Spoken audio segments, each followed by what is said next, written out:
Abraham, Abraham se casa con Ketura. Ketura es Hagar. Ese es el tema que estaremos desarrollando en esta sexta aliyá de la parashá Hayé Sará, y se encuentra en el libro de Bereshit, Génesis, capítulo 25, verso del 1 al 11. Lo leemos el verso 1 con el permiso de Hashem Itbaraj, y reza de la siguiente manera: y volvió Abraham a tomar una mujer llamada Ketura. Muchos han hecho comentarios, preguntas, aportes con respecto a este tema de que si Abraham, cuántas esposas tuvo, cuántos hijos tuvo, que si en la Torá está permitido tener varias esposas, que si está permitido el divorcio. Hay muchas preguntas con respecto a esto.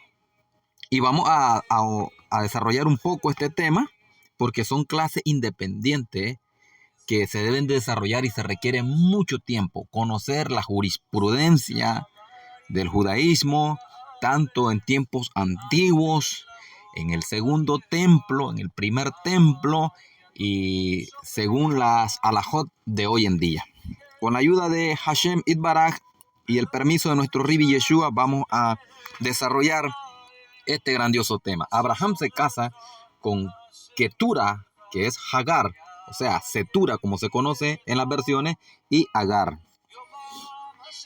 Y vale desarrollar el tema y el texto, porque tuvo también más hijos con esta mujer. ¿Quién era Agar o Setura? Era hija del Paró.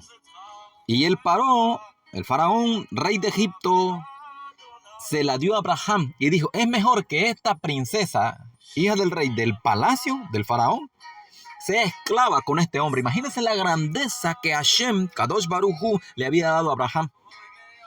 Y esta sierva de Sara era de esa descendencia. Y como estamos viendo ahí, ¿quiénes eran los hijos? Y como reza el verso 2, Madián, Efa, Efer, Hanok, Abida y Elda. Todos fueron hijos de Setura y fueron idólatras. Qué cosas, ¿no? Y lo que se está dando ahí, y vemos ahí una jupá. En el contexto del judaísmo, esto es una jupá, una boda judía de tiempos antiguos. Y así se celebra al aire libre, y con estos mantos hoy en día veremos cómo se celebra. Ese es una ketubá, el acta matrimonial que se firma y que se hace cuando se va a hacer esta celebración. Y bien, después que Isaac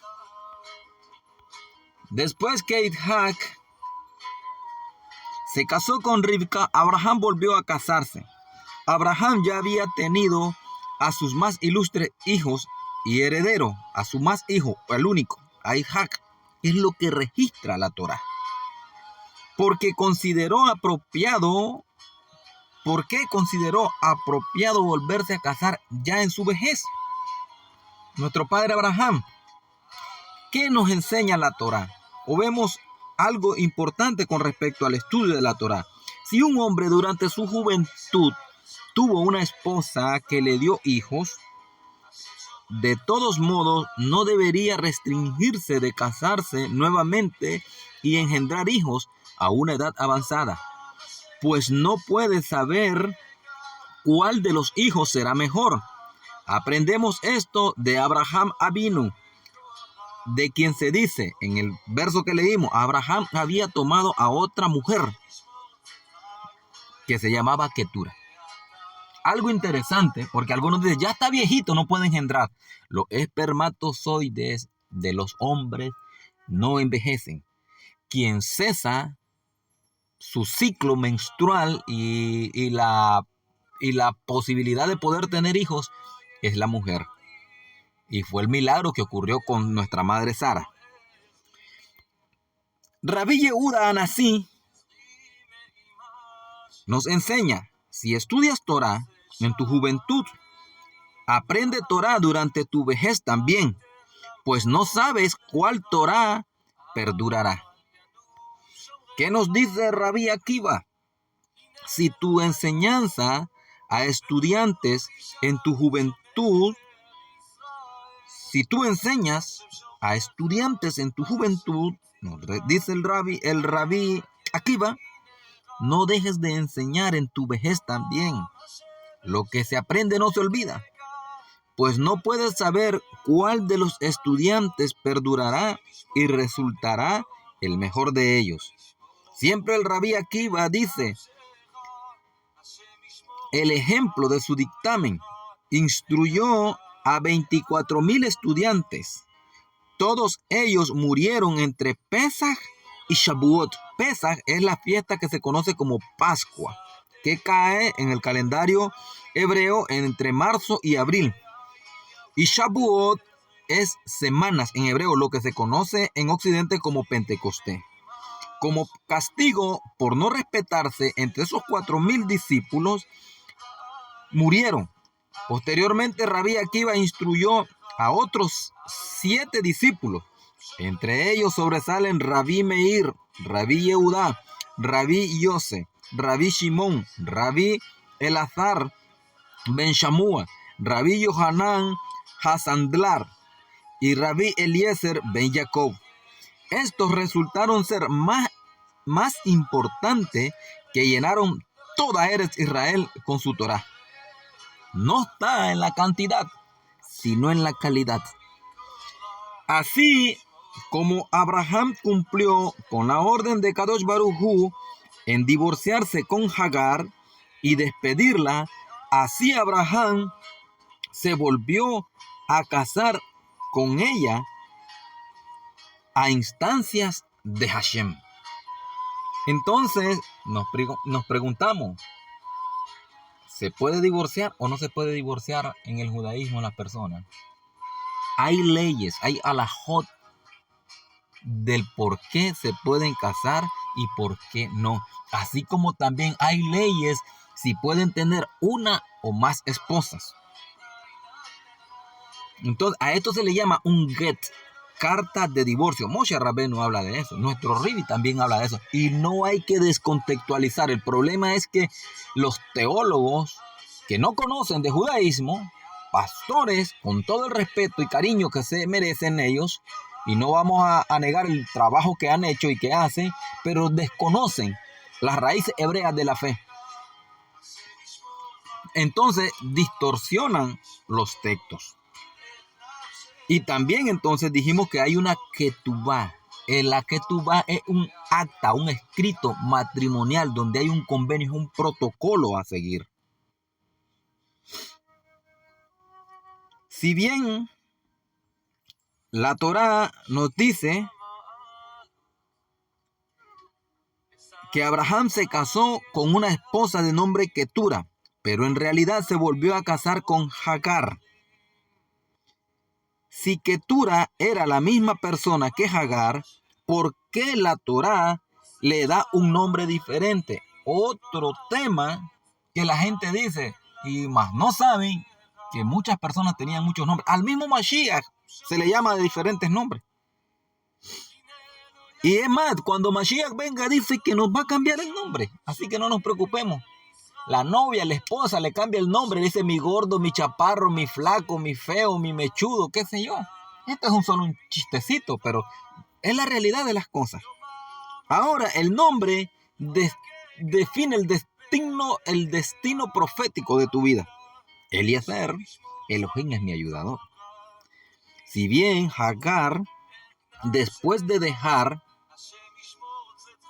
la casa de su ama Sara, volvió a la idolatría de la casa de su padre y luego hizo teshuvá. ¿Qué cosa es teshuvá? Lo que se conoce como arrepentimiento, pero es retorno a Hashem. Keturah entonces lo modificó a su personalidad. Por lo tanto, Hashem la renombró Keturah, que es Setura. Este nuevo nombre fue elegido porque significa que sus acciones son positivas. Eso significa, sus acciones son positivas. Y una cosa que debemos de saber es que se había apartado de otros hombres durante sus años de separación de Abraham. Se recluyó. Una de las características que la Torah enseña, y David lo vivió, lo puede buscar usted en la Tanaj, de que cuando una mujer se dejaba y tenía otro hombre, y lo dice la Torah en las leyes que están para el matrimonio y el divorcio, si conoce a otro hombre, tiene otro hombre, ya no puede volver con el primero. David hizo eso. Hubo una mujer, la hija de Shaul, él la trajo para su casa, la mantenía, pero no tenía intimidad con ella. Entonces, esta mujer primero fue la concubina, pero ahora llegó a ser su esposa una vez que ya no estaba la oficial, que era nuestra madre Sara. Lo segundo, su nombre también implica que sus actos eran dulces como el incienso, el ketoret. Imagínense, se enseña en el judaísmo que los justos de las naciones, si llegan a practicar Torah y estudiar Torah, llegan al nivel del Kohen Gadol. Imagínense, el incienso con el que Aharón Jacob ministraba en el altar. Hashem, Kadosh Baruj Hu, le ordenó a Abraham tomar a Agar nuevamente, porque él sabía que ella merecía reunirse con él. Cuando Abraham se casó con Ketura, no la llevó a la tienda de Sara. Recuerden, nuestras grandes matriarcas. Primero, Sara y Menú. Segundo, Rivka. Tercero, Lea y Rachel, las esposas de Jacob. Pero ¿qué pasa entonces? Solo Rivka vino a llenar ese vacío que había dejado nuestra madre Sara. Rivka es Rebeca, la esposa de Isaac, el de la promesa, como dice la Torah, como lo dice el rabino Shaul Hatarsi. Ninguna otra mujer ingresó a esa tienda. Ketura dio a Abraham hijos varones, 6 hijos. ¿Cuántos tuvo entonces? Los 6 que tuvo en la segunda etapa. Isaac, el primogénito, por promesa, e Ismael, que fue el primero que tuvo con Hagar. Y vemos ahí la lista de los hijos. Simrán, Laxán, Midian, Midán, Isbak y Sua. Estos varones fueron todos idólatras. Imagínense. Y entonces nos hacemos preguntas a veces. ¿Qué pasó entonces? Yetzer Hará, dominio propio, libre albedrío. Imagínense. Este es el resultado de todos estos tipos de personas que nacen de un mismo vientre profético. Rabbi Shimon Bar Jalafta solía visitar a su maestro, el Rabí Yehudá.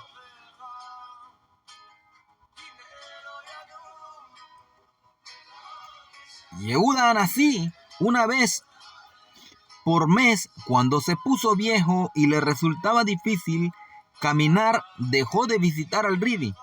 Su Ribi le envió un mensaje en el que le solicitaba que le informe sobre el motivo por el cual dejó de visitarlo. La respuesta fue: mi querido Ribi y maestro, las rocas pequeñas se hicieron altas, los océanos se hizo lejano, 2 se hicieron 3, y mi deseo me dejó en mi vejez. ¿Qué significa estas palabras emblemáticas del discípulo, del Ribi? Su mensaje significa: las rocas que en mi juventud eran fáciles de saltar, ahora parecen altas. Las rutas que fueron cortas en tiempos, ahora son lejanas. Mis dos piernas se unieron en una tercera, pues solamente puedo caminar apoyado sobre una muleta. Bordón le llamamos nosotros. Muchas personas debilitan cuando se envejecen, pero Abraham fue distinto.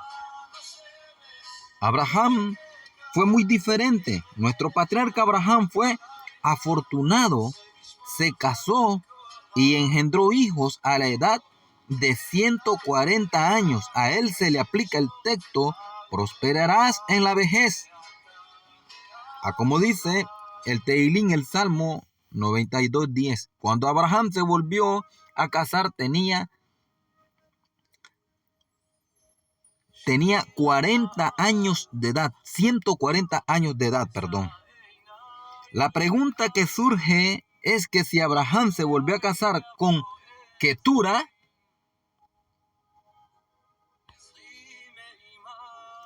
a instancia de Hashem, ¿por qué engendró varones que fueran idólatras?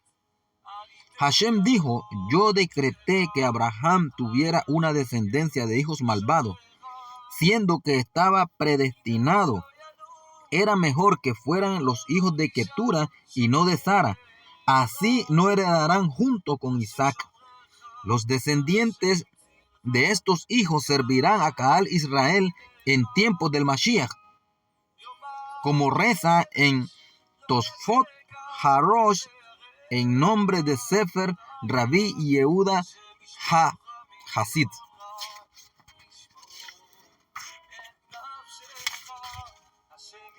Mientras Abraham vivía, aún se cercioró de designar a Isaac como su sucesor. Recuerden, la promesa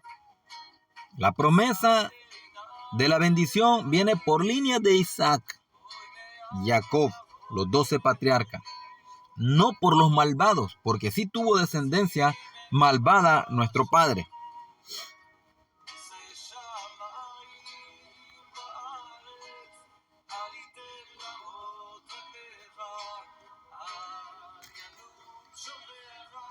Entonces Isaac, como sucesor, le confió el derecho a realizar todo lo que correspondía al primogénito y el derecho especial de ser enterrado en la cueva de Macpela.